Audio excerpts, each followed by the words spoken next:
இப்போ பசங்க lunch box கொடுத்து அனுப்புறாங்க சார். எப்படிலாம் ஃபுட்டு கொடுத்தா நல்லா இருக்குன்னு நினைக்கிறீங்க? ஒரே புளி சாதம் கொடுக்குறாங்க, மோர் சாதம் கொடுக்குறாங்க, சாம்பார் சாதம், பருப்பு சாதம், இப்படிதான் போகுது. அது மட்டும் தான் எடுத்து போறாங்க, அதுவும் பாதி தான் சாப்பிட்டு வராங்க.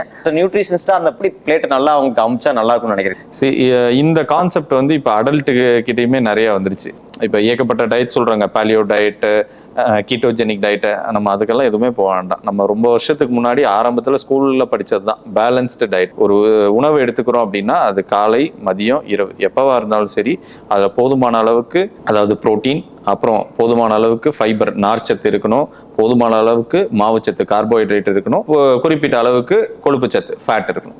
இதெல்லாம் சேர்ந்தது தான் ஒரு கம்ப்ளீட் மீல், நியூட்ரிஷியஸ் டயட்னு சொல்லுவோம். மீல் எடுத்துக்கிட்டீங்க, இப்போ லஞ்ச் பாக்ஸ் பேக் பண்ணுறீங்கன்னா அதில் ஒரு புளி சாதம், இல்லை அதில் ஒரு தை சாதம், அதுக்கு ஒரு உருளைக்கிழங்கு, அந்த மாதிரி இல்லாமல் எல்லாமே கலந்த மாதிரி. இப்போ புரதச்சத்துக்கு இப்போ நீங்கள் ஒரு நான் வெஜிடேரியன் சாப்பிடுவீங்கன்னா நான் வெஜிடேரியனோ, இல்லை எக்லோ, இல்லை சென்னாவோ, அந்த சோயாவோ, இந்த மாதிரி ஆட் பண்ணிக்கலாம்.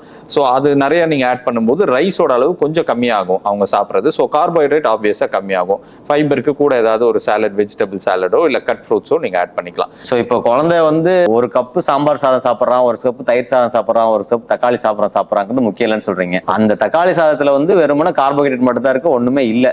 கார்போஹைட்ரேட் மட்டும், கொஞ்சம் கொழுப்பு இருக்கு. இப்போ அவங்களுக்கு அங்கே ஃபைபர் கண்டென்ட் இல்லை, ப்ரோட்டீன் இல்லை.